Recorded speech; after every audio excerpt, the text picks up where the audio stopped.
Thomas Jefferson were here, what if Abraham Lincoln were here, what would they say? They would say, cut it out. Stop violating the rights of the people. Stop trespassing on the powers of Congress. Stop staging provocations against the members of Congress and other parts of the government. Stop violating the orders of the courts. President Trump, your gangster state just threw Senator Padilla to the ground, kneeled on his back, and handcuffed him. Your agents barged into Congressman Nadler's office and handcuffed and traumatized his young staffer. Your guys arrested a judge in Wisconsin. You indicted Representative LaMonica MacGyver from New Jersey on phony charges, and she now faces 17 years in prison. You're terrorizing American communities with masked men in unmarked cars, arresting people without warrants. You pardoned 1,600 felon rioters and insurrectionists who brutally injured 140 police officers on January 6, 2021. You're auctioning off pardons to Republican criminals in D.C. like they're selling cheesesteaks in Philadelphia. You're a billion-dollar crypto king now who dropped dozens of charges against crypto scammers. And now you want to fly around on Bribe Force One, an illegal $400 million jumbo jet grift from the emirs of Qatar. You sent the Marines to California. You hijacked the National Guard there. You threatened to seize the lawful power of the governor of California, the mayor of Los Angeles, and the chief of police, and you threatened to send heavy force to cities all over America this weekend to remind us of your love. But you know what? I don't see anybody trembling in Philadelphia today. I don't see anybody hiding behind the couch crying bone spurs today. It's raining and I see nothing but tens of thousands of patriots wherever I turn. And we paid for our own rally today. It's not on the taxpayers. We marched with millions of people across America to celebrate not the people in power, but the power of the people. We march in cadence with the great civilizing, non-violent movements of American history, the abolitionists, the suffragists, the bonus marchers, the civil rights movement, the women's movement, the labor movement, the peace movement, the women's march, the environmental movement, the LGBTQ movement, March for Our Lives, and the climate movement. We may not be founding fathers in the 18th century, but we are founding fighters in the 21st century.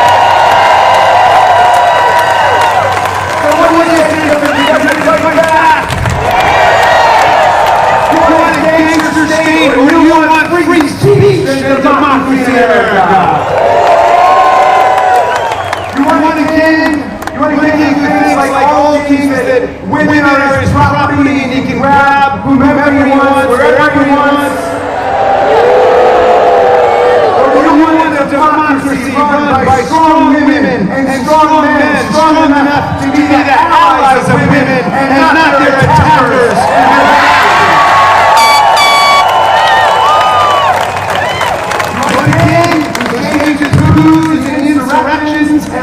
About elections, or do you want a constitutional right to vote in America? Free from all the gerrymandering and voter suppression. Do you want an imperialist takeover of Greenland and Canada and Panama? Or do you want statehood for Washington, D.C. and Puerto Rico?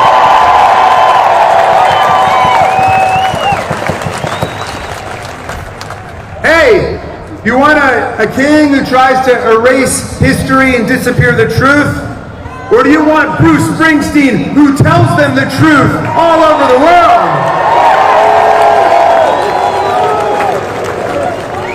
You know, Donald Trump never talks about the framers because he knows nothing about them. But the framers knew a lot about people like Donald Trump. Sometime between now and the 4th of July, Mr. President, you must read the Declaration of Independence, because Thomas Jefferson could have been writing about you. He told the people of America to rise up against King George and his lust for absolute tyranny. Jefferson denounced a king who, quote, sent swarms of officers to harass our people, who kept amongst us in times of peace standing armies without the consent of our legislatures and quartered large bodies of armed troops amongst us. A king who cut off our trade with all parts of the world and imposed tariffs and taxes on us without our consent. A king who excited domestic insurrections against us. A king who repeatedly obstructed the laws of naturalization of foreigners to our land. A king who tried to make judges dependent on his political will alone. Yes, Donald, the Declaration and the Constitution were written by people who wanted to stop criminal bosses like you from taking state power. We the people, in order for a more perfect union, establish justice, ensure domestic tranquility, provide for the common defense, promote the general welfare, and preserve to ourselves and our posterity the blessings of liberty, do hereby ordain and establish the Constitution of these United States of America. That's our preamble, that's our mission statement, and the very next sentence in Article 1 provides all legislative powers shall be vested in a Congress of the United States of America. The people's branch, the lawmaking body for whom the president works as an executive. Sometimes people say we're three co-equal branches. Really, first of all, co-equal is not even a word, okay? That's like extremely unique. If we're co-equal, why is it Congress has the power to impeach a president for treason, bribery, and other high crimes and misdemeanors, and he doesn't have the right to impeach us? Congress has the power to pass budgets and taxes. We've got the power to create departments and spend money. We have the power to regulate commerce with foreign nations and therefore to enact tariffs, which is why his tariffs have been struck down by United States District Court. We've got the power to declare war, not the president. If anybody's going to declare war on Venezuela, it's going to be the Congress of the United States, not Stephen Miller or Tulsi Gabbard or Pete Hegseth or anyone else in their Signal chat room.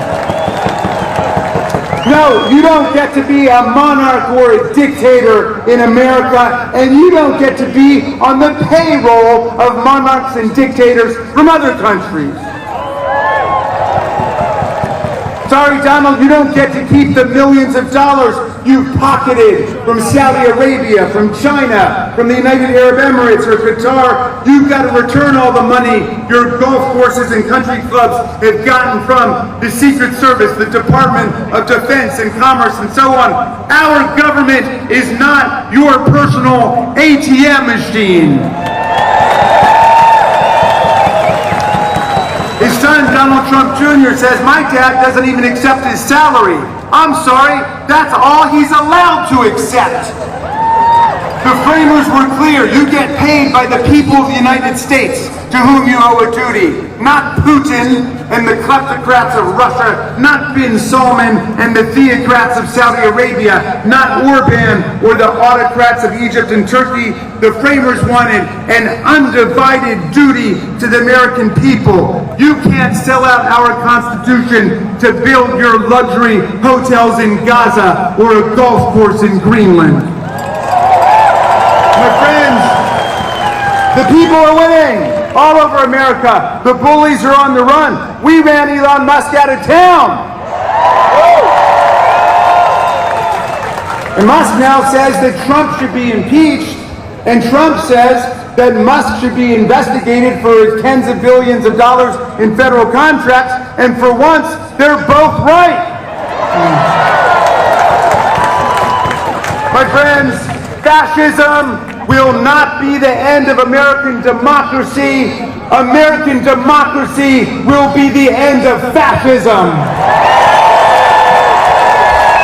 We will stand up for democracy and human rights and freedom all over the world. We will stand with President Zelensky and the people of Ukraine against Putin's filthy, bloodthirsty invasion. We will stand with the people of Greenland, the people of Europe and Africa, the people of Canada and Mexico for our common right to trade with each other, to respect each other, to travel and migrate and seek asylum without fear and without terror. We are the ones fighting against terror and tyranny today. And I look at you today, Philadelphia, and I know we are winning. We are winning. I will leave you with the words of the great Tom Paine, who my son Tommy was named after. And Tom Paine got to this beautiful city in 1774, 2 years before the American Revolution. He fell in love with your city, and he fell in love with this land. He said, if America lives up to its values and its ideals, it will become, he said, an asylum to humanity. Not an insane asylum, mind you, okay? A place of refuge for people seeking freedom from religious and political and intellectual and economic repression from around the world. And then he wrote the greatest pamphlet in our history, Common Sense, which ignited the American Revolution against the kings and the queens and the lords and the dictators. But 1776 was a tough year. The country was split down the middle, and half the people were saying, you can't beat the greatest military empire that ever existed. You can't overthrow a tyrannical king.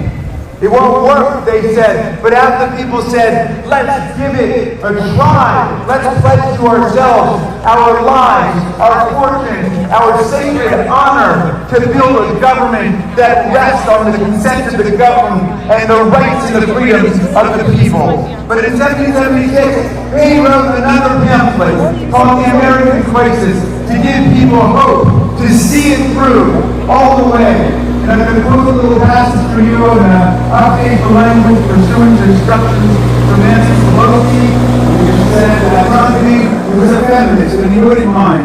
And that he was fighting for women's voting rights in the 18th century. But Paine said this. He said, these are the times that try men and women's souls. The summer soldier and the sunshine patriot will shrink at this moment from the service of their cause and their country. But everyone that stands with us now will win the love and the favor and the affection of every man and every woman for all time. Tyranny, like hell, is not easily conquered, but we have this saving consolation. The more difficult the struggle, the more glorious in the end will be our victory. That victory will be ours, Philadelphia. Thank you, Indivisible. Thank you, Philadelphia. Thank you, America.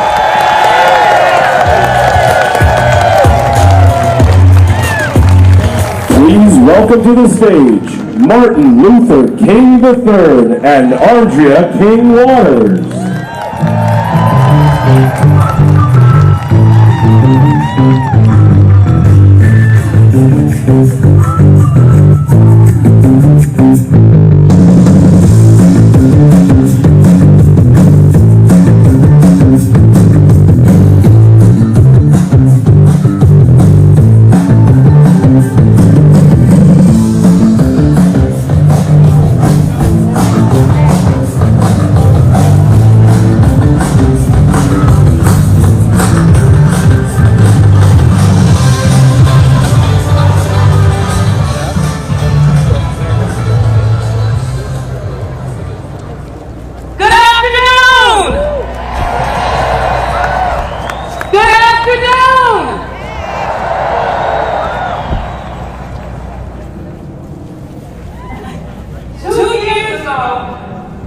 60th anniversary of the March on Washington, thousands gathered on the Mall, not in commemoration, but in rededication. It was a magnificent sight. All ages, young and old, in every color imaginable.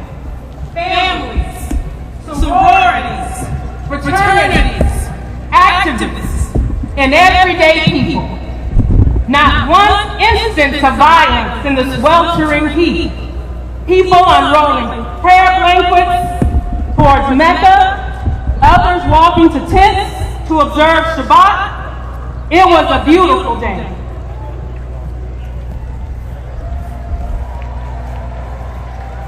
And 700 miles away in Jacksonville, Florida, a gunman with a swastika carved into his weapon opened fire in a predominantly black community and shot dead 3 people. Same day, same country. A tale of 2 Americas, much like the tale of 2 wolves. You all have heard the story, right? We talk about it a lot in our home, and it goes that a Cherokee grandmother told her granddaughter about a battle that goes on inside every person. My child, she says, the battle is between 2 wolves. One is full of anger, division, chaos, greed, arrogance, self-pity, resentment, lies, false pride, superiority, and ego. The other is full of joy, peace, love, hope, serenity, community, kindness, benevolence, empathy, generosity, truth, compassion, and faith. The granddaughter thought for a moment and asked, well, which wolf wins? The grandmother pulled her close and said, the one you feed.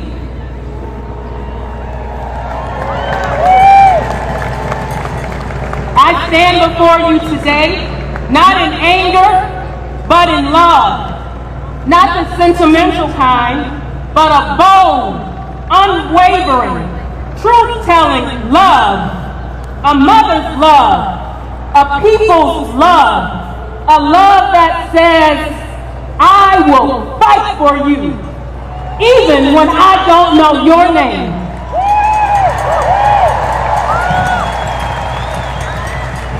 Because your liberation is bound up in mine.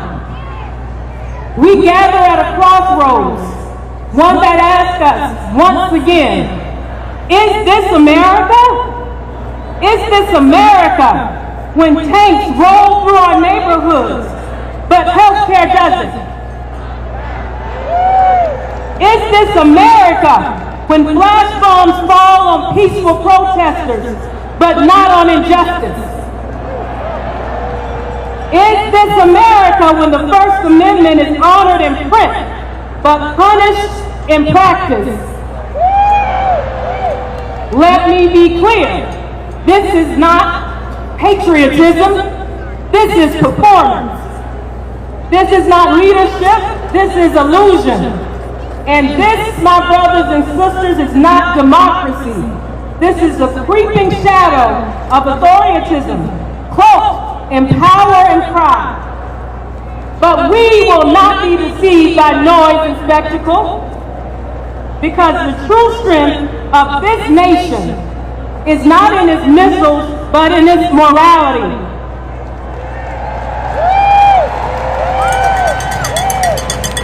Not in its parades, but in its people. Not in fear, but in freedom. It's been a long few months, and I hear so many of us talking about anxiety and depression and despair. But when I despair, I remember the words of Gandhi. There may be tyrants and murderers, but in the end, they always fall.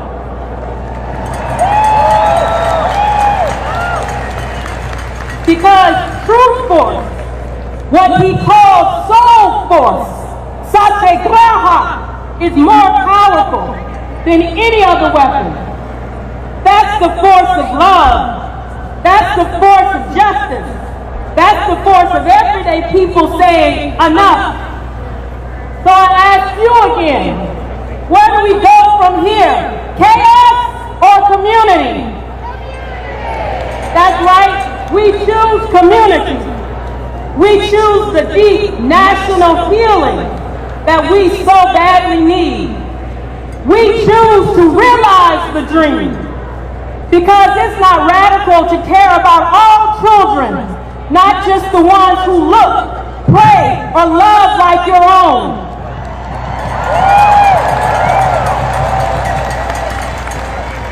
It's not radical to believe in the words carved on the base of the Statue of Liberty.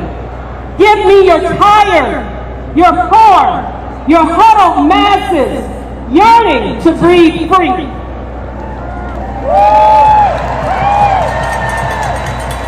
It's not radical to serve, to protect, to protest, to love. No, it's not radical, it's American. And that's why we're going into communities across this country, not with closed fists or with tanks, but with open hearts and open arms. We are showing up with truth in our hands and love in our voices, because we love this country. And we know that loving America means holding it accountable to its highest promises. My father-in-law, Martin Luther King Jr., spoke of levels of love. The highest being agape, and the highest level is not passive. It's a force that challenges systems, not just sentiment. That's the love that we need now. That's the love that will unify us.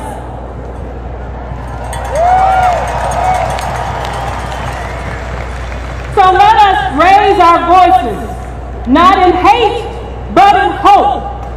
Let us march, not to divide, but to build. Let us love, not to escape the struggle, but to endure it together.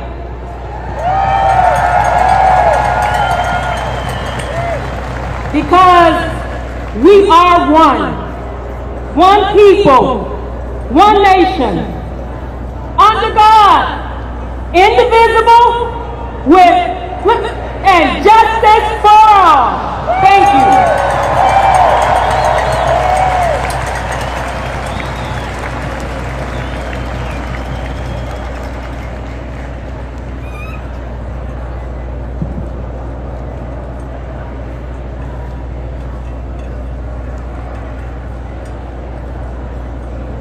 Good afternoon.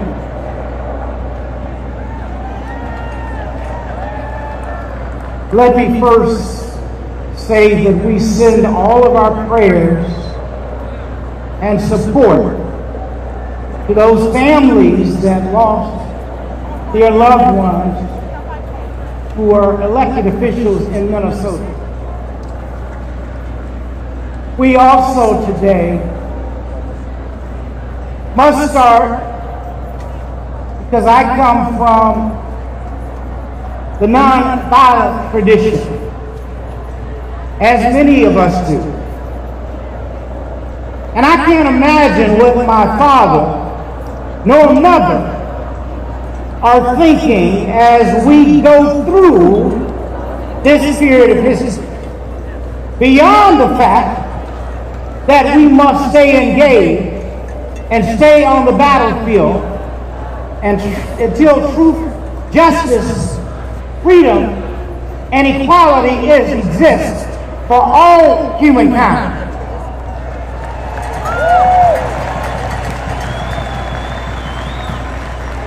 I am deeply honored to stand with you today in the city of brotherly love. A city steeped in the dream of liberty, a city that birthed a nation, and a city that has long carried the flame of resistance in the face of oppression. Philadelphia, you are no stranger to struggle. You were a sanctuary for runaway slaves, a refuge for the righteous abolitionists, a crossroads for the Underground Railroad, and today you are once again a sacred ground where justice calls and freedom answers.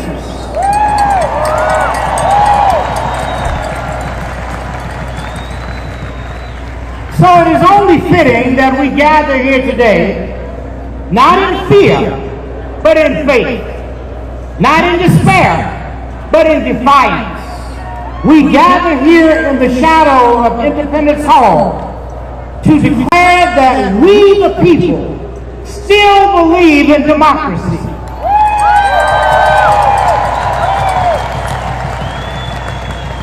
We still believe in justice. And we still believe in a nation without kings, without tyrants, without rulers who place themselves above the law.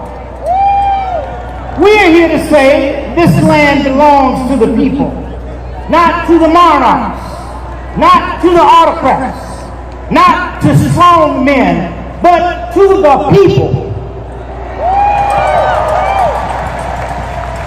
Just as the generation of 1776 cast off the crown and proclaimed a republic, we, the generation of 2025, pledge to keep faith with that sacred inheritance and let it be known to every corner of this land.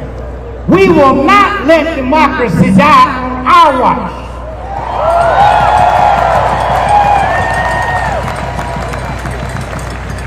Yes, we're deeply troubled, my friends, by efforts to use fear as a weapon, to use immigration as a scapegoat, to silence the voice of the people through martial force. But we are not afraid, we're not intimidated, and we will not be moved. We will stand, we will march, we will sing, and we will speak peacefully, powerfully, and persistently until justice rolls down like waters and righteousness like a mighty stream.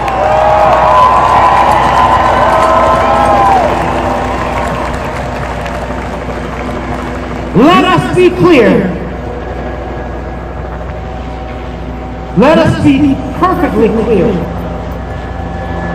that to deport anyone without due process is not only illegal, it is immoral.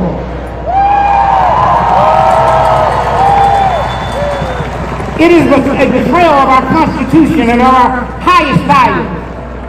We are one nation under God, indivisible, not with division and detention, but with liberty and justice for all. We reject the militarization of our streets.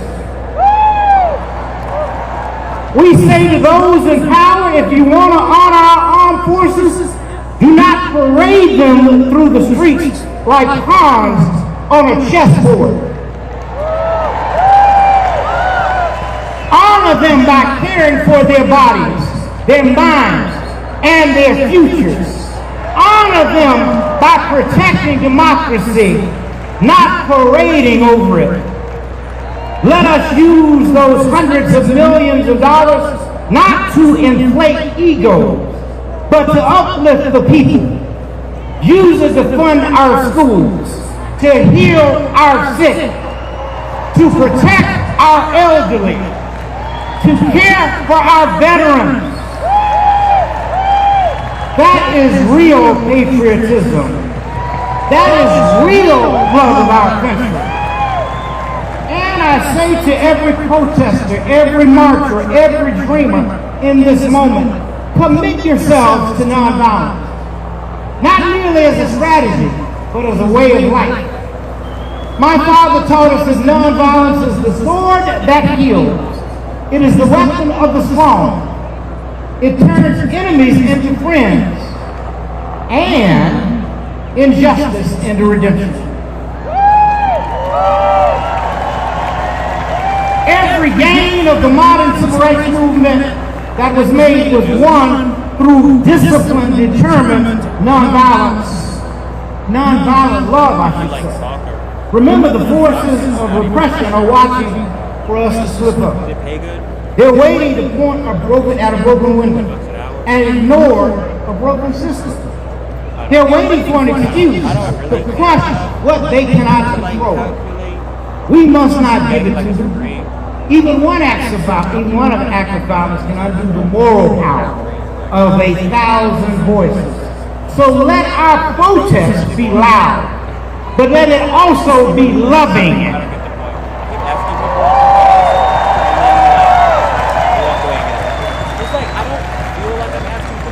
Let it be fierce, but let it be faithful.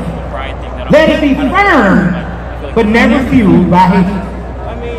So train your hearts in the discipline of peace. Prepare your minds for the long road ahead. And walk together, children. Don't you get weary.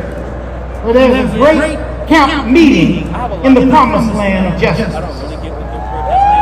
So as I close this afternoon, I want to say to you, have faith in democracy. Have faith in the power of the people. Have faith in truth over lies, light over darkness, love over hate. We walk not alone, for God walks with us. And if God be for us, who can be against us? So let us rise up with faith. Let us march on with courage. And let us keep climbing toward that great day when liberty is no longer a promise, but a lived reality for all. And so, we will never give up. We will never give out. We will never give in. We must keep marching until freedom, justice, and equality exists for all humankind. Thank you, and God bless every of you always. Please give a warm Philadelphia welcome to the President of the Philadelphia Federation of Teachers, Art Steinberg.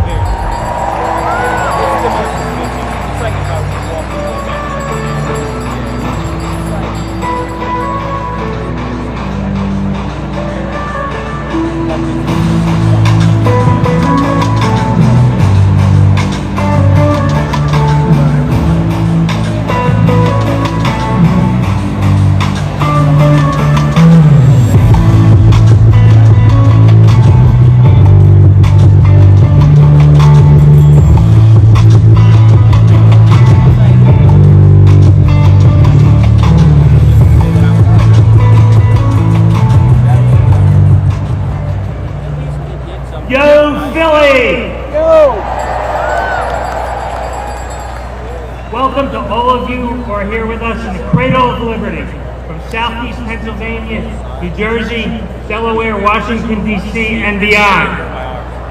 I'm sure you know the response to this.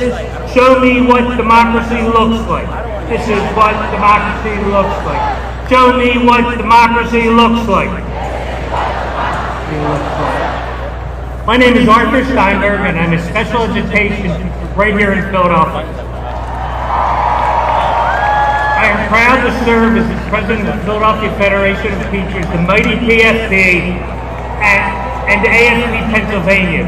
We represent more than 36,000 workers across the Commonwealth of Pennsylvania.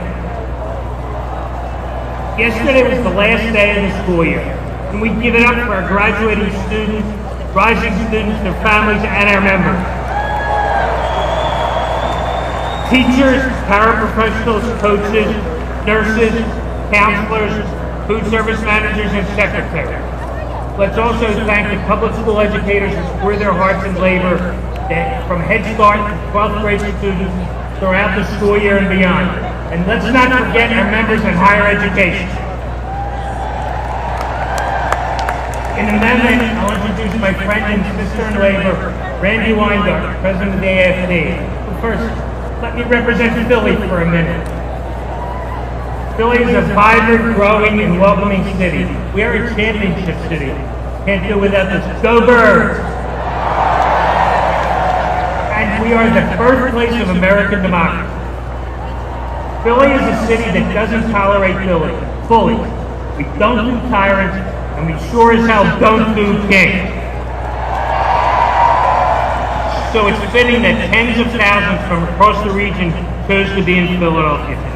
I want to thank Vicki Miller and the entire team from Divisible Philly for putting this together. In moments like this, we can choose to stay in our homes out of fear, or we can come outside, be with community, and draw strength and hope from one another. Thank you to the organizers for making that choice easy for millions of Americans here and across the country today. It is a deep personal honor to have the Reverend Dr. Barber here, and a really special honor to have the King family join us. The PFP feels a special connection and debt of gratitude to Dr. King. His endorsement in 1965 was instrumental in the Philadelphia Federation of Teachers obtaining recognition as the exclusive bargaining agent of Philadelphia educators.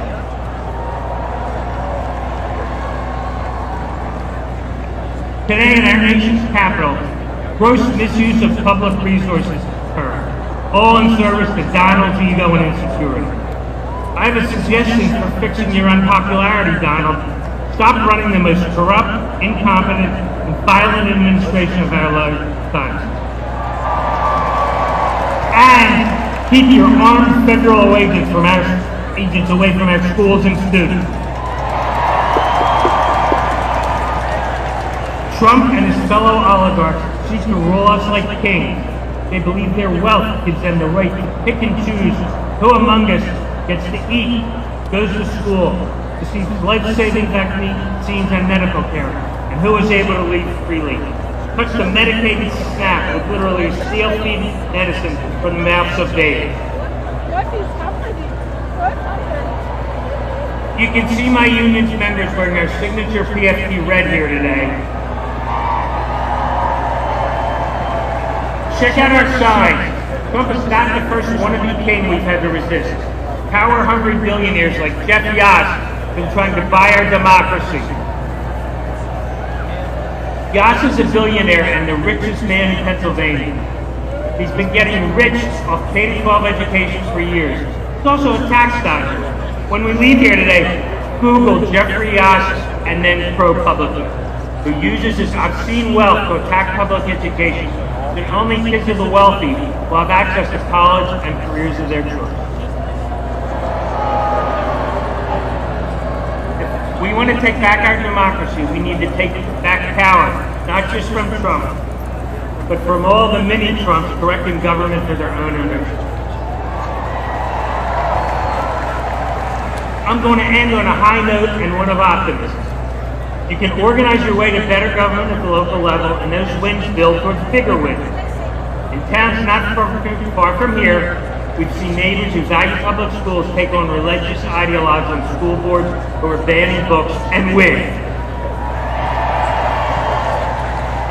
Taking back power is up to each and every one of us. In the words of our two-time Super Bowl champion Philadelphia Eagles, we all we got, we all we need. Let's become the agents of hope and aspiration. Win a fairer, freer America, give our communities the resources they need to thrive. It is now my great pleasure and honor to call up Randy Weingart, president of the 1.8 million member strong AFD. Thank you.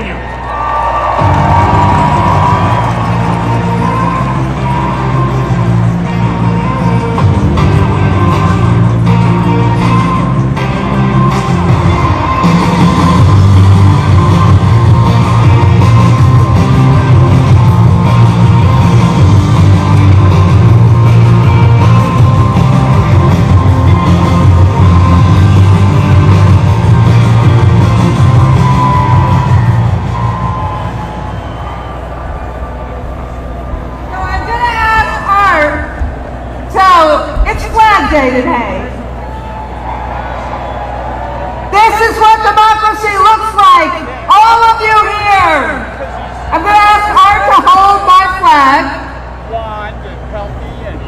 Now, on April 5th, I was here. I feel like I live here. But I was here on April 5th. We were in another park.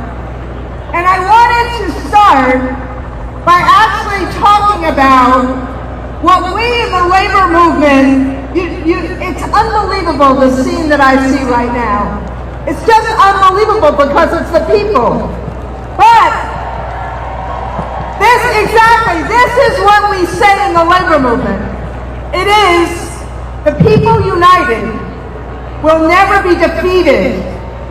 It's not just that we'll never be divided, we'll never be defeated. So can we do a big Philly shout out? The people united will never be defeated. The people united will never be defeated. The people united will never be defeated. Woo! So, I want you all to know in Philly that our brothers and sisters and siblings in Minnesota are watching us. And I want to say to them, we love you. And we will never, ever, ever tolerate political violence. It's wrong.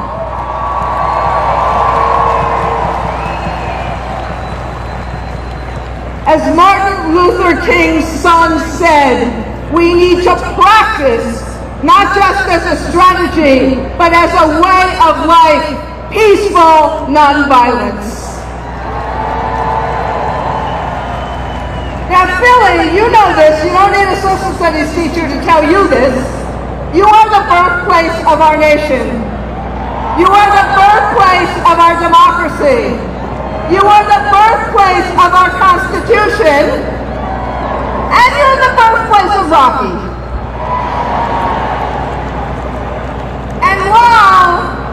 And this was a few years before I was born, while the colonists and colonies in 1774 and 5 and 6 were really different. One of the things that binded them together was the conviction that they wanted to govern themselves. No nobles, no monarchs, and no kings.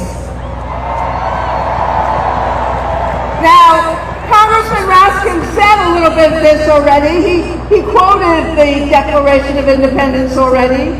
But there's one statement of it I want to requote, which is, a tyrant is unfit to be the ruler of a free people.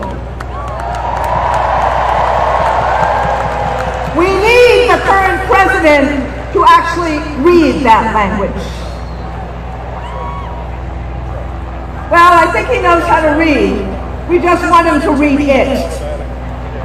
Now, our founders, and excuse the social studies lesson, but our founders said no to kings 250 years ago, precisely because they believed in the consent of the governed.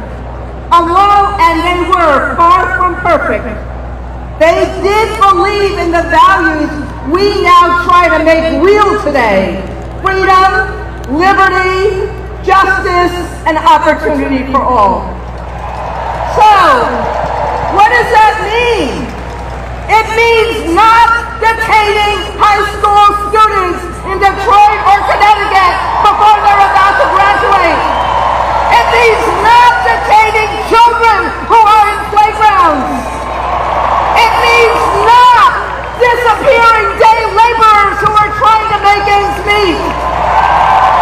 It means not handcuffing seamstresses who are trying to be at work or arresting a union leader trying to stop this cruelty. It means not assaulting a U.S. senator trying to peacefully fight for the people he represents.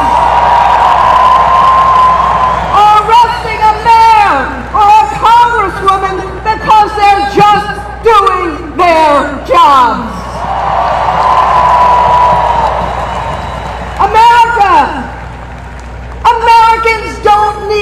abuse of power. We need power to be vested in the people. And that's what I see today. And that's what this split screen is today. Thousands of people standing up peacefully for our values, for American values, including the values of making sure everyone can speak and peacefully assemble. And why? And that's why many of us are holding an American flag, because we care about our country. We care about opportunity. We care about the people of America, and we care about each and every one of our pathways to the American dream. I see thousands of people paying tribute to an army formed on June 14, 1775, to fight a monarchy. And we're doing this not out of anger, but out of resolve. The collective resolve of millions of people at over 2,000 events to say, we believe in our democracy and we are willing to fight for it peacefully. The collective resolve to reject a wannabe king, to reject $40 million worth of birthday parties that should be going to pay for kids who need nutrition. We reject the diminishment of our rights to assemble and associate and speak. Philly, this is what democracy looks like. Organized, hopeful, and bold. Literally the rule of the majority. And let me talk for 1 minute or two about my union. The AFT, yes.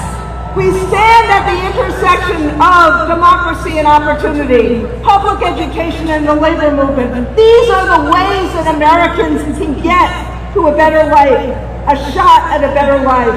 And paving those opportunities makes us a target. Their attacks on public education are relentless. And why? Because they fear knowledge. Why do they fear school teachers? They fear us because we teach critical thinking. We teach honest history. We teach pluralism. Because their brand of greed and power and privilege cannot survive in a democracy of diverse, educated citizens. So that's why they go after education opportunity. They fight us on economic opportunity. They're going after equal opportunity. They're going after unions because this current president sees us as a threat to his vision of America. He sees us as a threat because they believe in us versus them, and we believe in us, the people. So look, this is about hope versus fear. But to get to hope, we must address the fear and show people that a better life is possible. Without a voice in our democracy and a voice at work, frankly, our fight against kings would be hollow. So we're not just fighting back, we're fighting for a better day. So as they fight for tax cuts for billionaires, we fight for tax cuts for the working class.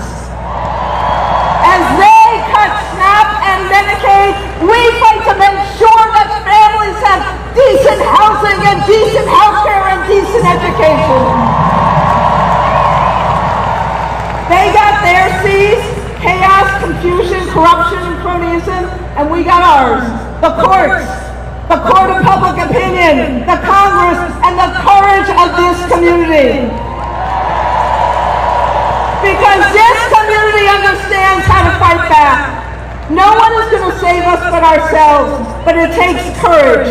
So my friends, rather than yield on bended knee, we stand up. We all care. We all act. We do it together in solidarity. So I want to end with a quote from the father of our last speakers. Specifically, Martin Luther King's final book. He wrote, Where do we go from here? Chaos or community? Well, Philly, you are the community to this president's chaos. And together, we build a future of opportunity and justice for all. Hope over fear, aspiration over anger, the promise of America for each and every American. That is what we are fighting for today. So, I say, the people united will never be divided. The people united will never be divided. The people united will never be defeated. Woo!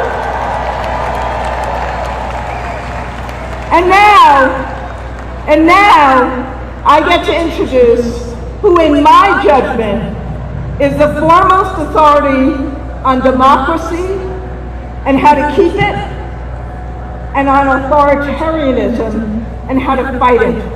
And that is the Honorable, you've read some of his books, the Honorable Professor Tim Snyder.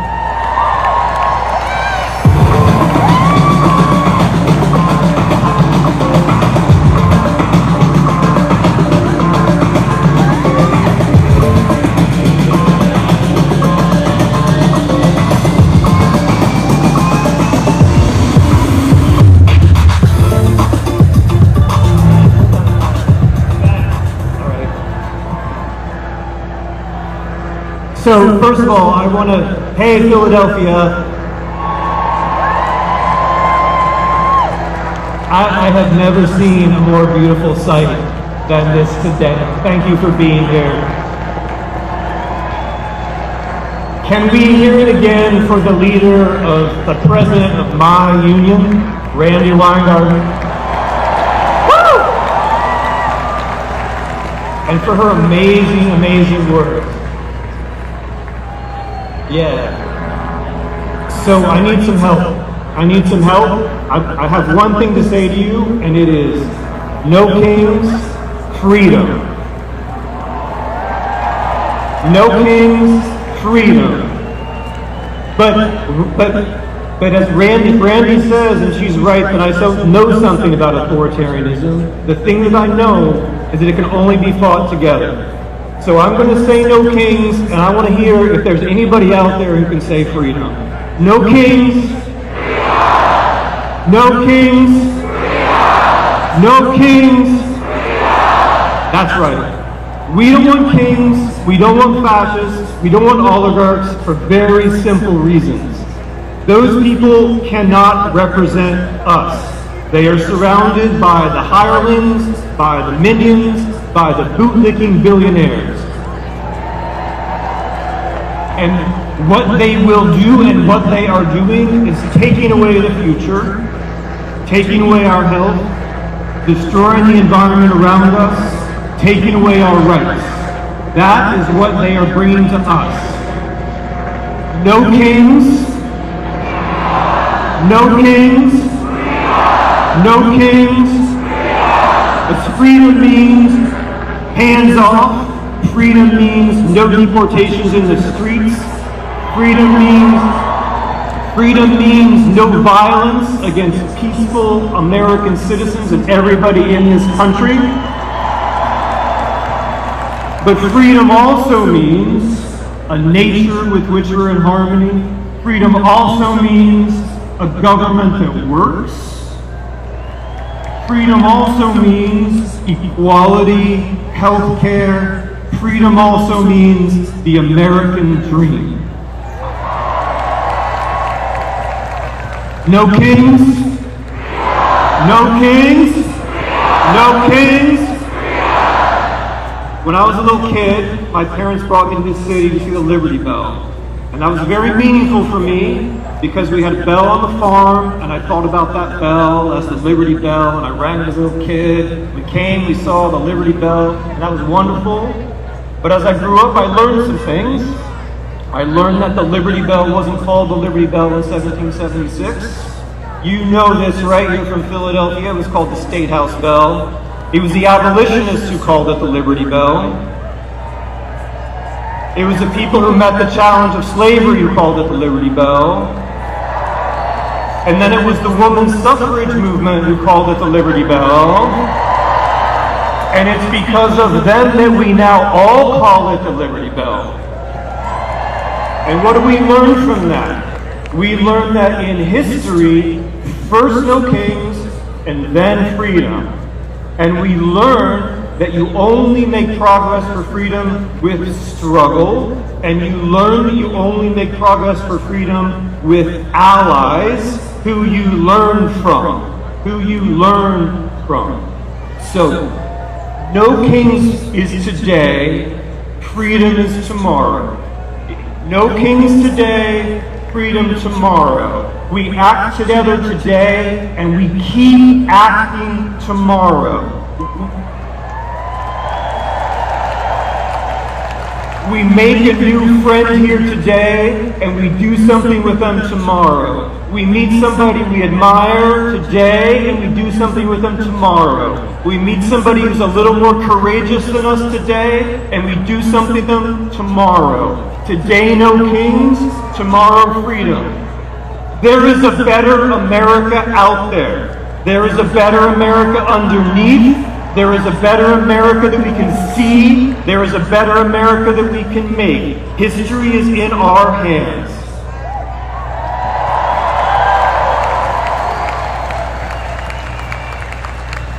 No kings. No kings. No kings. Thank you. Please welcome to the stage the co-president of Community Change, Lorella Braley.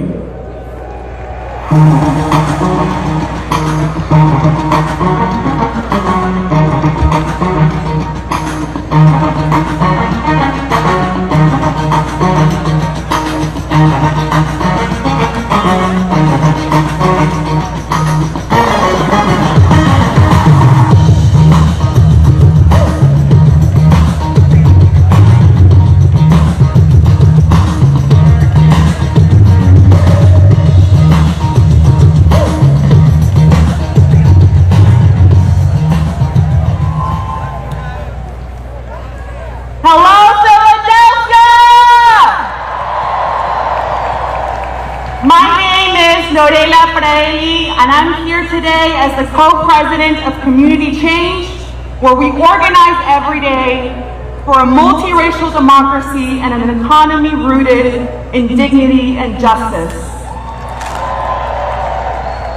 I'm proud to stand with you because this is our America. And in our America, we don't do kings. That might sound like a slogan, but it's more than that.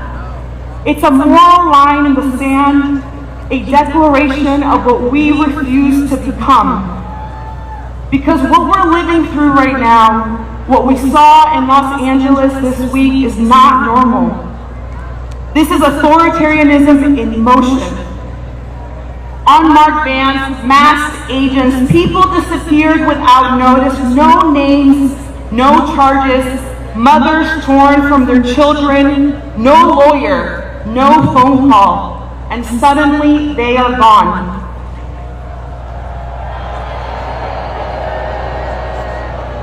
That is not our America. And let me tell you something else. My presence here today, it wasn't guaranteed. When I was 2.5 years old, I was in a car accident that resulted in the amputation of my right leg. At that time, my family lived in Peru, and my mother made a courageous decision. She dreamed that her daughter would live a full life, and she believed the place where I could do that was right here in the United States of America. So we came. She started over, she cleaned houses, she cared for people's children, she worked tirelessly so that her own children could have something more. My mother believed in an America that had room for her daughter's dream, And that welcoming America, her America, is why I stand before you today as a citizen, as a mother, as a fighter, as your partner in this struggle to build a country where everyone can live with dignity and thrive. But the America we're seeing unfold right now, it's a nightmare. And we have to name it for what it is. Not an aberration, but a strategy. This is the blueprint of authoritarianism, the violation of rights, the erosion of norms, the manufacturing of fear, the targeting of the most vulnerable. So let's be clear. In our America, we say no to kings with secret police. We say no to separating mothers from their children. We say no to rounding up workers while billionaires get another tax break. We say no to turning neighbor against neighbor. So say it with me, loud enough for every would-be king to hear. No hate, no fear. Immigrants are welcome here. No hate, no fear. Immigrants are welcome here. No hate, no fear. Immigrants are welcome here. No hate, no fear. Immigrants are welcome here.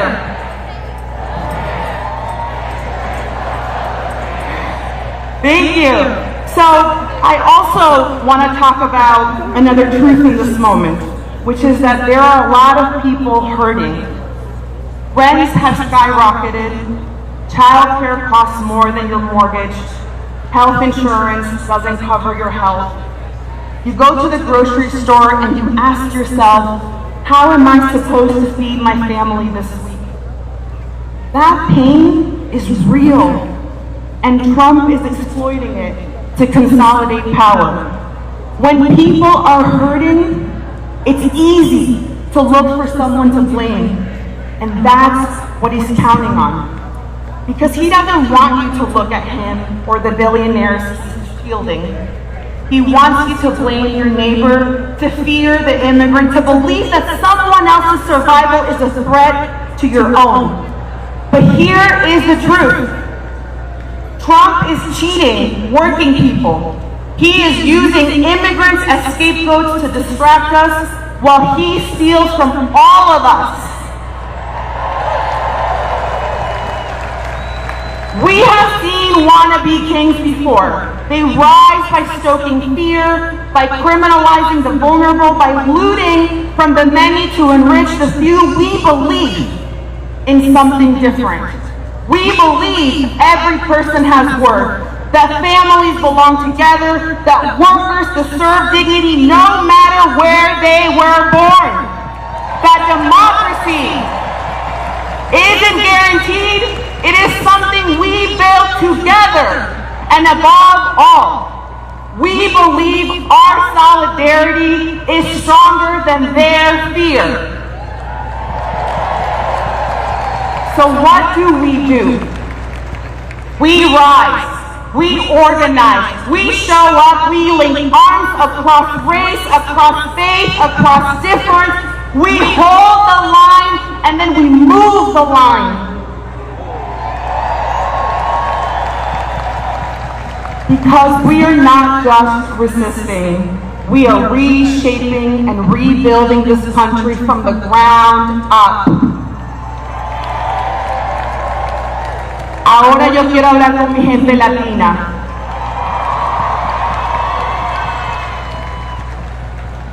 Sí, nos están atacando por tener la piel morena, por hablar español, por existir con orgullo. Nos quieren borrar, pero no podrán. Porque venimos de fuerza, de lucha, de esperanza, de campos sembrados y calles marchadas, de madres que no se rinden y pueblos que no se doblan.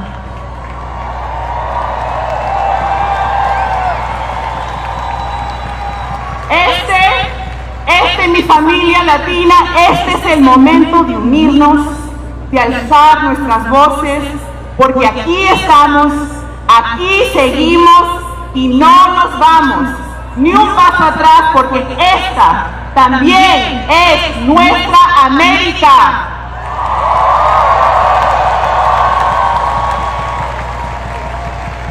So, we're going to wrap this up, or I'm going to wrap my part up, and we're going to say no hate, no fear, would-be kings aren't welcomed here. Are you ready?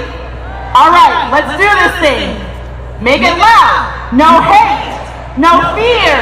Would-be kings aren't welcomed here. No hate, no fear. Would-be kings aren't welcomed here. No hate, no fear. Would-be kings aren't welcomed here. No hate, no fear. Would-be kings aren't welcomed here. No hate, no fear. Would-be kings aren't welcomed here. No hate, no fear.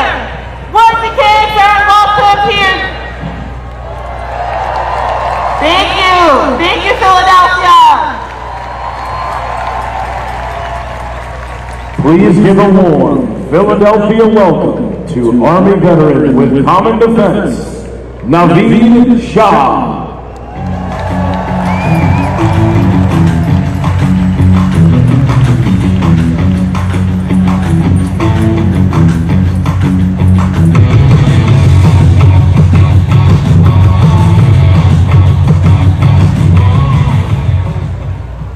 What's up, Philadelphia? Good afternoon, everybody. My name is Naveed Shah, and I'm the political director of Common Defense and an Army veteran. I'm honored to address you today on behalf of veterans everywhere.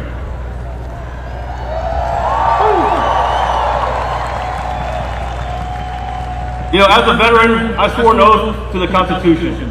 Not to a person, not to a political party, and especially not to a king. Donald Trump thinks his rule is absolute, but in America, we have no kings. I'm a veteran of the war in Iraq, where I served 15 years ago. When I was there in March 2010, was when Iraq held their second ever national election. For many young Iraqis, it was their first time ever casting a ballot. For once, the insurgents weren't not targeting the American soldiers like me who were providing security. They were targeting their own people, who were simply trying to exercise their fundamental right to vote. In that moment, the sanctity of our rights became clear to me, and I promised never to take them for granted. So when I saw what happened in Washington at the Capitol on January 6, 2021, I was more than just shocked and appalled. I was scared. I was scared for what could happen to our country if we allowed the big lie to continue to fester, for what would happen if insurrectionists took power. And unfortunately, we're seeing that play out right now. Recent events in Los Angeles have made it evident it's necessary now more than ever for us to stand up against authoritarianism. As of now, the Trump regime has federalized 4,000 National Guard soldiers, 700 Marines, but we've seen this playbook before. When troops are deployed to suppress dissent, history shows us that such actions only make the situation worse, not better. The militarized response to protest is a dangerous escalation that undermines the state and local governments, endangers civil rights, and betrays the very principles that we swore to uphold. It's important to note that everybody from Governor Newsom to Mayor Bass, even the LAPD, have said that there's no need for military intervention in LA. But the president and his regime are manufacturing a crisis. We've heard that in places like Texas and Virginia, governors have activated their National Guard, so there's a potential for more troops to be deployed this summer. And that's why now, more than ever, in the face of such oppression, we must commit to deliberate, strategic nonviolence. Seeing all of you out here today in the Philadelphia, my second favorite city after DC,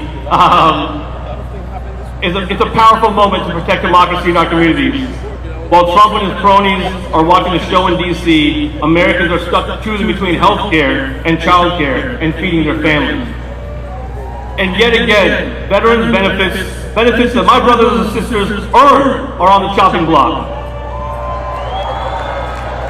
The Trump administration wants to cut 15% from the Department of Veterans Affairs, which millions of veterans and military families rely on for their health care.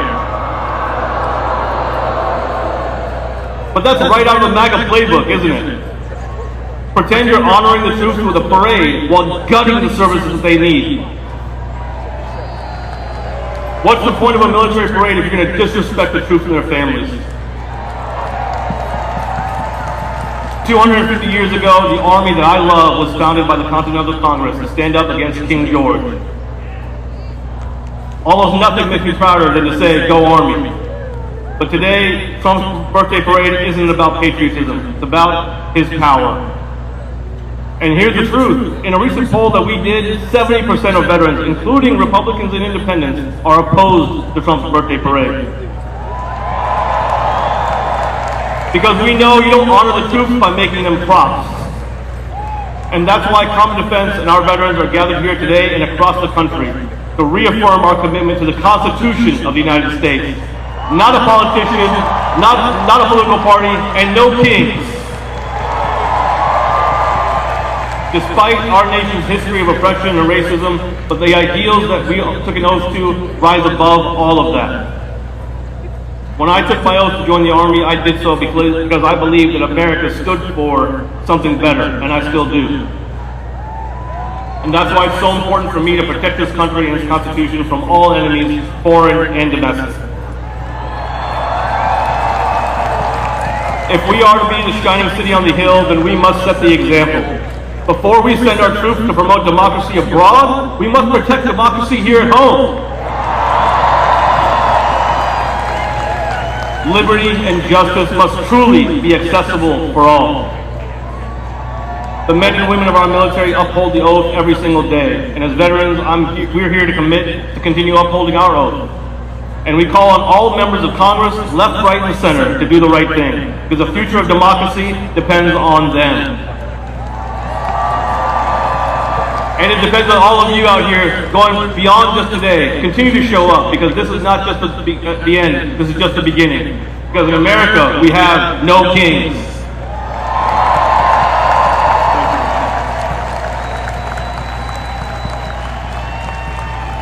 Please welcome to the stage from the ACLU, Anu Joshi and Mike Lee.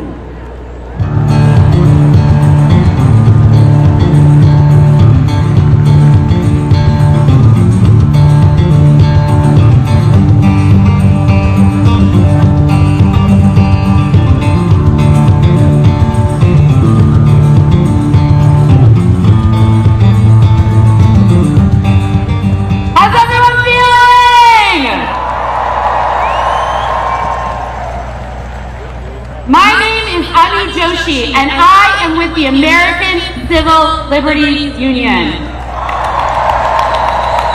And I'm here to say to you that no matter what, the ACLU is in this fight alongside you to save our democracy. Over the last 4.5 months, we've watched in horror as masked men snatched Mahmoud Khalil and other students from their families for exercising their First Amendment protected speech in support of Palestinian human rights. We've watched as they have spent billions of dollars to detain people thousands of miles from their families in private, for-profit detention facilities. We've watched as they've trampled all over people's due process rights and zip-tied children and ripped families apart. And just this week, we watched as the president federalized National Guard troops against the wishes of the state's governor and sent active duty military to an American city in my hometown, Los Angeles, California. And 2 days ago, we watched as this administration handcuffed a sitting United States Senator for having the audacity to ask a question. And this part of a larger intimidation campaign as they arrest, charge, and detain not only elected officials, but journalists, universities, judges, union leaders, students, nonprofits, law firms, immigrants, and everyday Americans. But you know what? This isn't the president's country, it's ours. And like all of you, in those moments, we didn't just sit on the sidelines watching as he tried to use the immense power of the federal government to try and silence us through fear. We got to work. We have filed more than 100 lawsuits since the inauguration to challenge their extreme, cruel, and illegal actions. And we are winning, and we are not slowing down. We worked with governors and attorneys general and mayors all across the country to pass policies that serve as a firewall against the president's overreach. We packed town halls. We took to the streets to physically protect our immigrant family members. We uplifted the stories of trans joy in our nation's capital. And we trained hundreds of thousands of people to know their rights and to use them.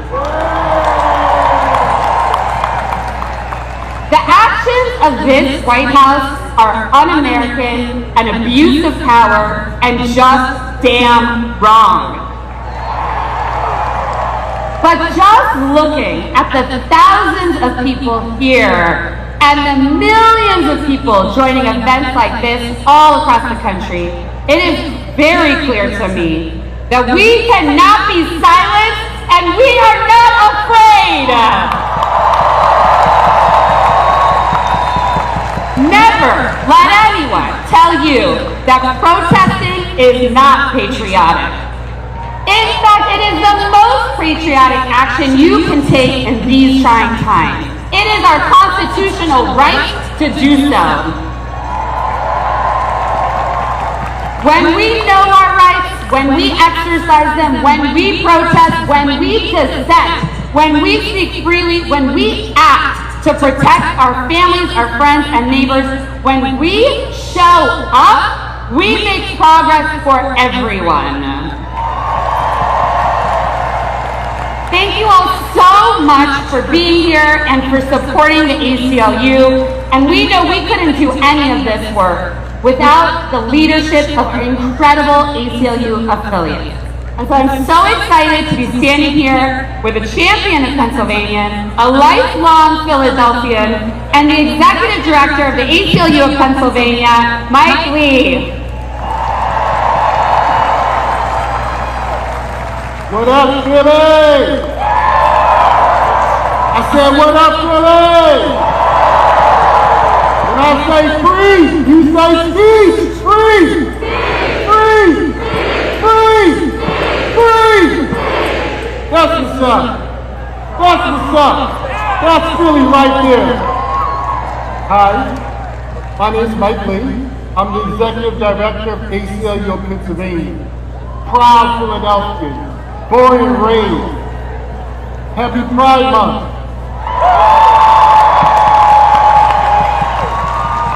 Happy early Father's Day. Happy democracy. Cities across this country, standing up, pushing back against President Trump and his enablers while they try to pull out all the stops unconstitutionally, trying to scare us, put us on our heels, knock the democratic breath out of us. They even trying to do it here in Philly, threatening funding cuts if we don't change our local policies, deportation without due process. Boo! Troops in our streets. But guess what? You messing with the wrong city! You've seen our local government, you've seen our elected officials. We here to stand up and push back. Phillies, as you've heard throughout today, we're known for our fighting spirit and our brotherly love, and two-time Super Bowl champion Eagles.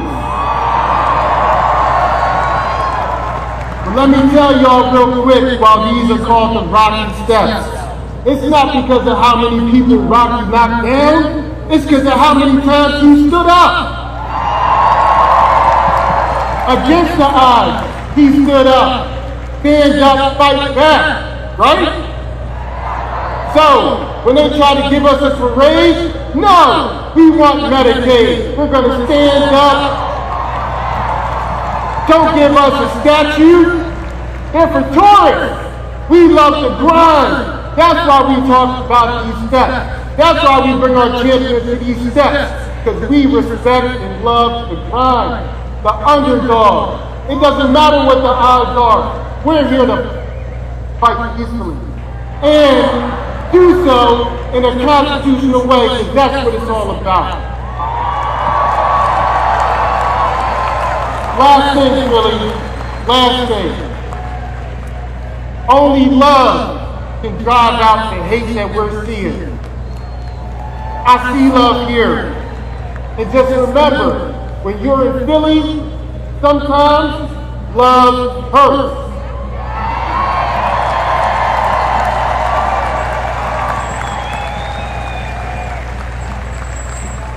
Please give a warm Philadelphia welcome to State Representative from Georgia, Rua Roman.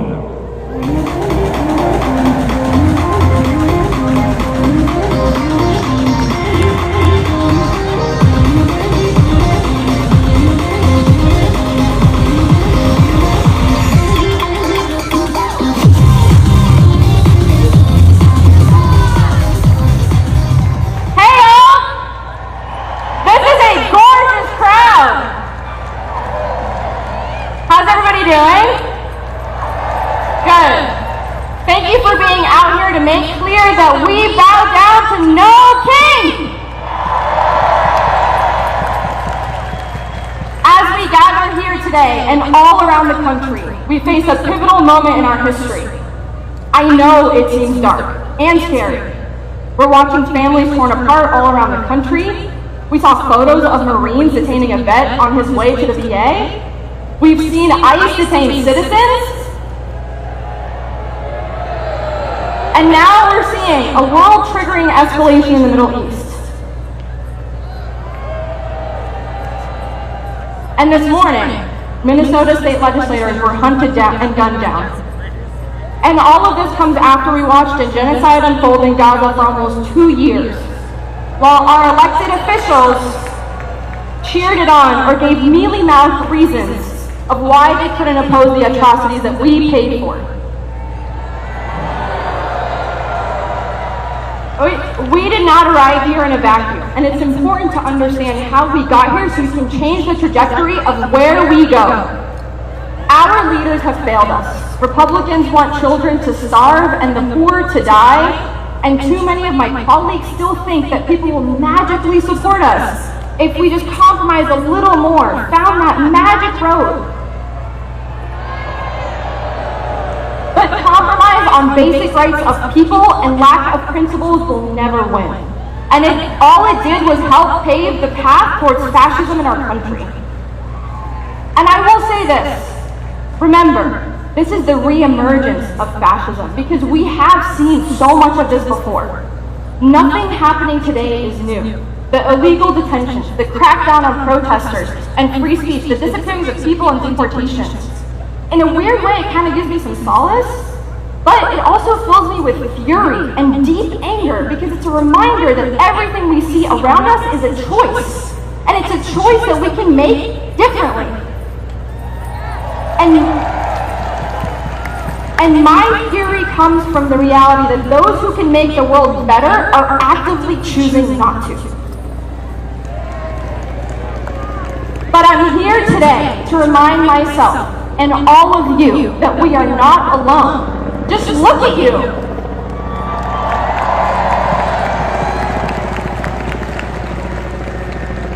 When my community had pushed me to run for office, and for those who don't know, I kind of got bullied into this, I knew I wouldn't be doing it alone, and it was because of them that I had the courage to do this. But now that I'm in it, I see all the time and all the ways that we can make a massive difference. And look, I get it. I was talking with some friends last night about the state of the world, and I told them that how, as someone who's on the inside, the thing that keeps me up at night is to see all of those opportunities that if more people had just shown up, we could have made a huge difference. And here's the thing. They rightfully said, look, there's so much cynicism. People are tired of the corruption. And I get it. I totally get it. But hear me when I say to you today, those who actually engage in that corruption want nothing more than for us to leave them alone. They want us to turn away. They want our cynicism to convince us into inaction. But I'm not going anywhere, and neither should any of you.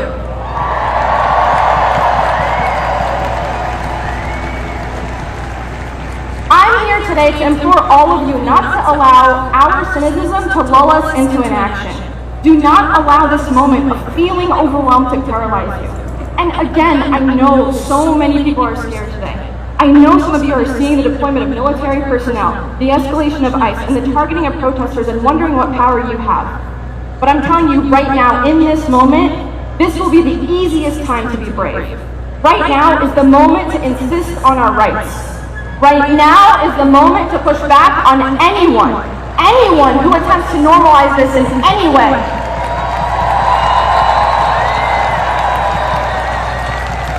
Now is the time to loudly remind those around us, as close as they are and as far as they are, that none of this is normal. And why do you ask? Because our opposition works. The administration, after ripping families apart, is already shifting who they are targeting. And it's because of all of you showing up in the streets. And I remind you that even those that have been detained for standing up for Palestinian rights, like Rumeysa and Mohsen, have already been released.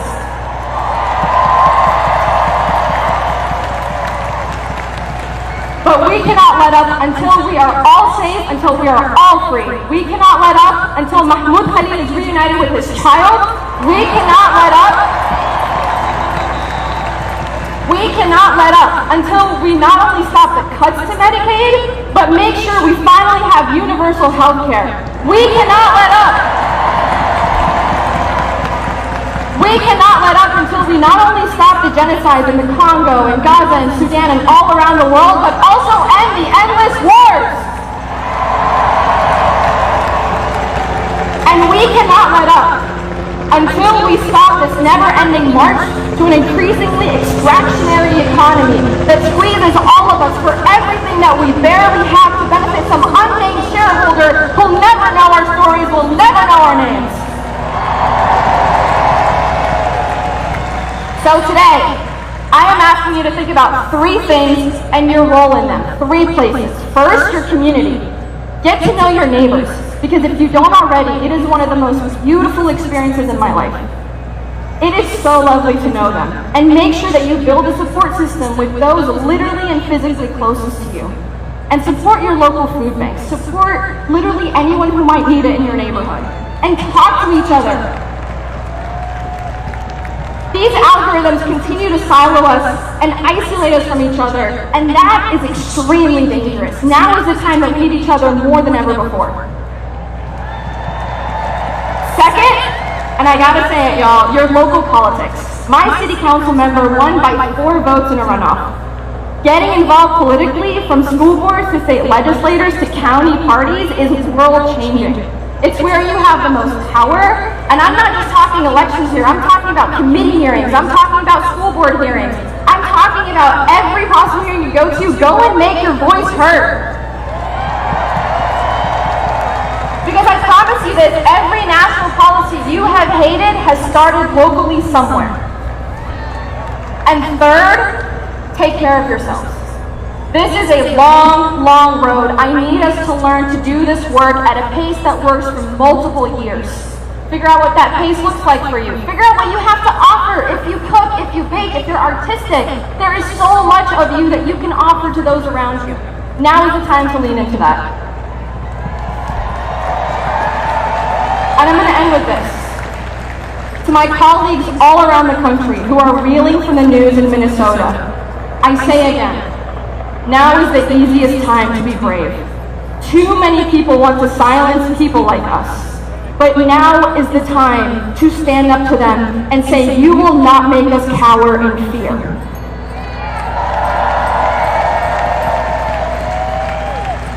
Our communities need us more now than ever before. Because I promise you, that is where our power is. Today we marched, tomorrow we change the world, and to the cynics that shrug and say this is the way the world has always been, I remind them to look at history and compare it to where we are today. But also, if a Palestinian can get elected in a state like Georgia, I have a hard time believing anything is impossible. Thank you, Philly, you're a gorgeous crowd! Please welcome to the stage, from the Human Rights Campaign, Wendy Stroud.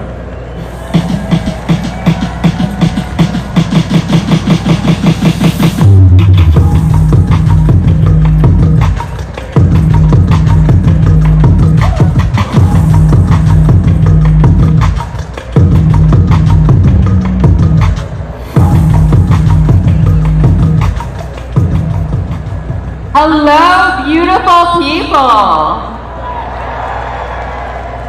Before I start, I just wanted to say a special happy birthday to Rua. Today is her birthday, so please wish her a happy birthday.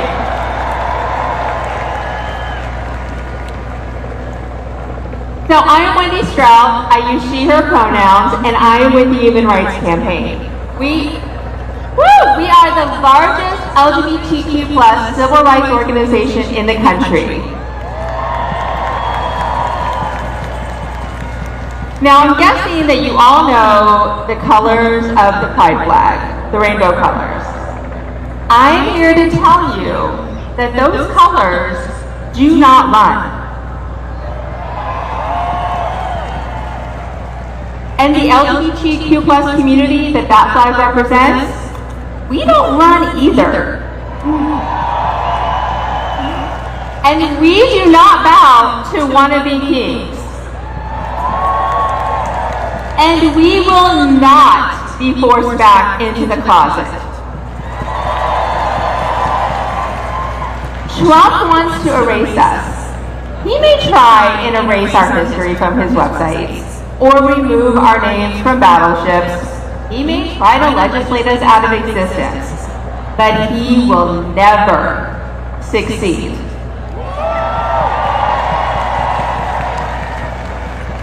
You all know our community has a history of fighting back and standing up against bullies. LGBTQ members and our allies continue to fight and stand up for each other. We will continue to fight for our trans siblings' right to exist and live their authentic lives.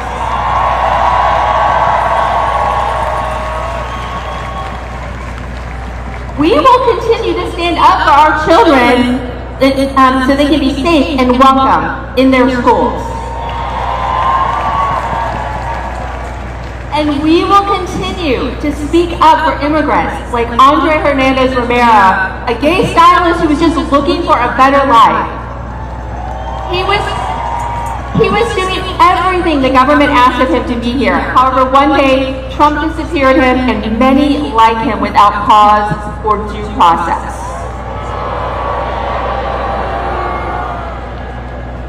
If Trump thinks that he can erase us, then we've got news for him. We will show up for our LGBTQ+ community in court, in the halls of Congress, throughout our local communities, and here in the streets.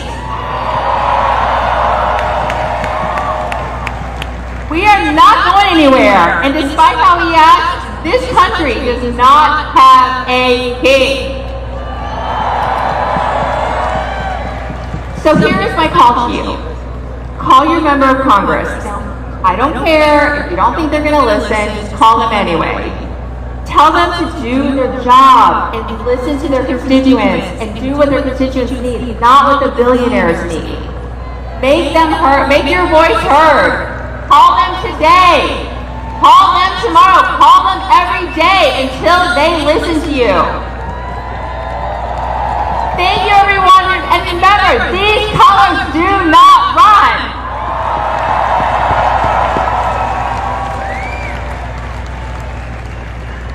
Please give a warm Philadelphia welcome, co-chair of Public Citizen, Rob Weissman.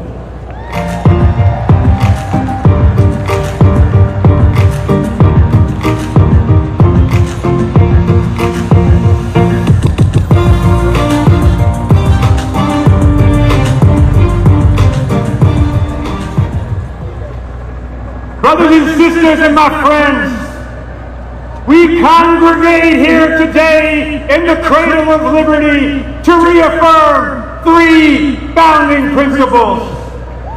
First, we are all created equal. No matter where we were born, no matter who we love, no matter our religion or race, we are all created equal. Second, we are all endowed with the right to life, liberty, and the pursuit of happiness. And that means a right to health care, a right to clean air, a right to a decent job, a right to be treated respectfully.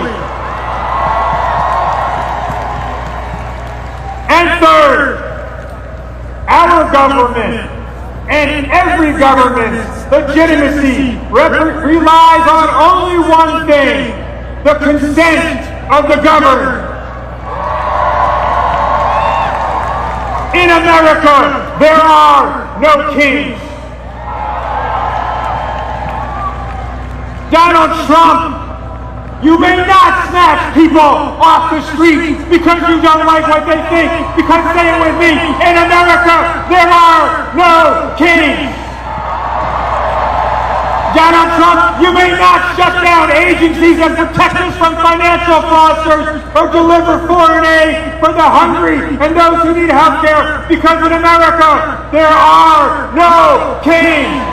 Donald Trump, you may not take money away from people or threaten to put them in jail because you do not like what they think or say, because in America, there are no kings. Donald Trump, you may not treat the military as your personal security force and deploy it on a whim and with a bare hint of pretext, because in America, there are no kings. And Donald Trump, you may not accept tribute from foreign powers or bribes from corporate oligarchs, because in America, there are no kings.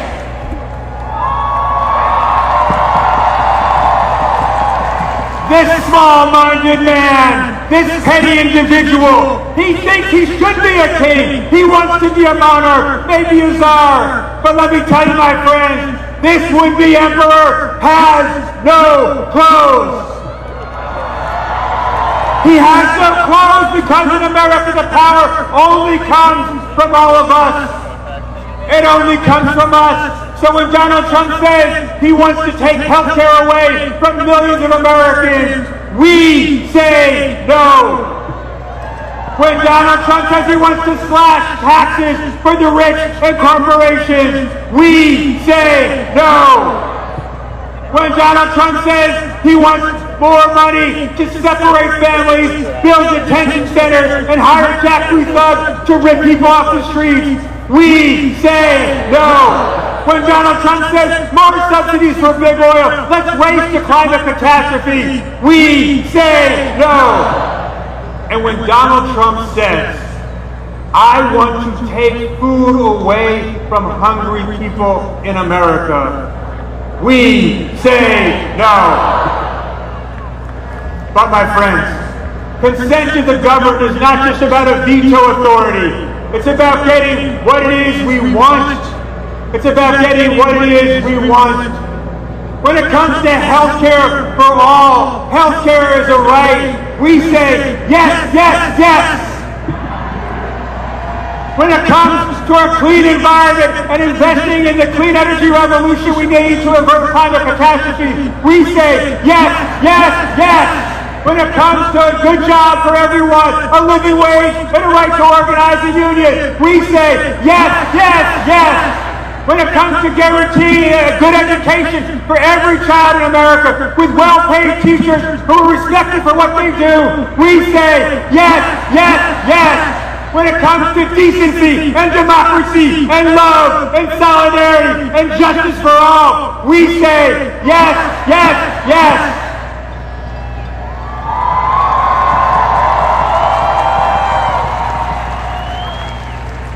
We will together, when we organize and mobilize, as 100,000 of us have done here in Philadelphia today, as millions of us have done across the country, when we organize and mobilize, we will defeat this would-be emperor who has no clothes, and we will deliver on the promise made here almost 250 years ago of the right to life, liberty, and pursuit of happiness for every single human being. Yes, yes, yes. Yes, yes, yes, yes, yes, yes, yes, yes, yes. Thank you. And now, please welcome to the stage our final speakers, co-executive directors of Indivisible, Leah Greenberg and Ezra Levin.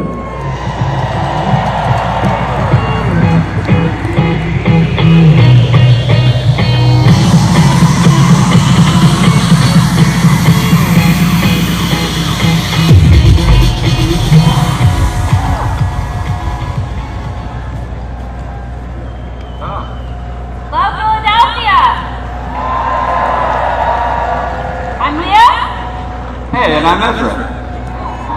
And we represent a movement of thousands of indivisible groups organizing all over the country to fight for our democracy. And we're all here today because we are watching Donald Trump dismantle American democracy in real time. Masked men are grabbing students off the streets for their social media posts. They're kidnapping moms as they take their kids to school. They're disappearing innocent men into foreign torture gulags without a shred of due process. They're terrorizing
Se parte disfrutan,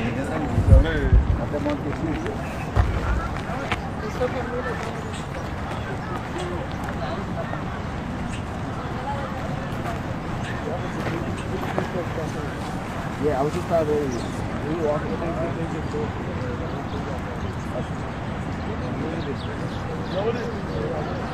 I ain't seen this shit.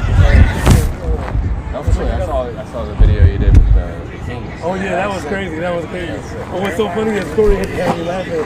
He was like, every time we go somewhere, they automatically go right to you. I was like, yeah, they always come back. I don't know why, but that's a story. Okay. That was great though. Yeah. All right, that's over. Yeah.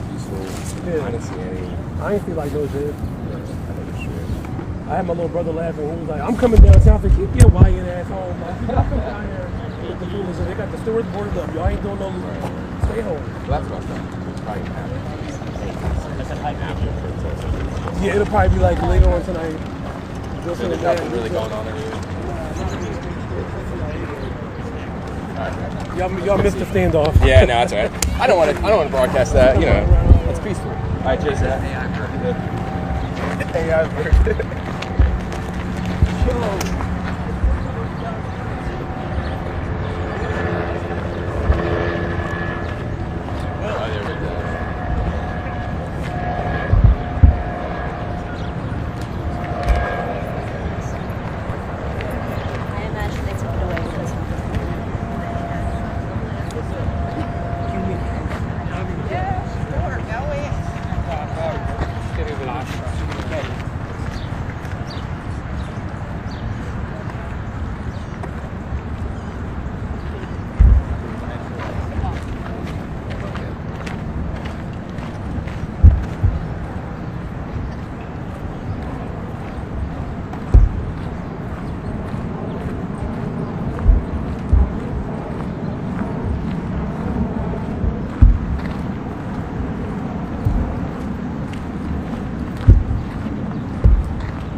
Pop up like one more shot.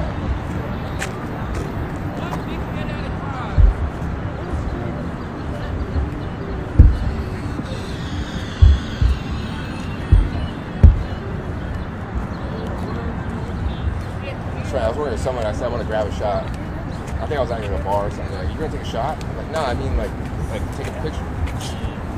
I thought that was funny though. I guess it makes the same sense. It's the same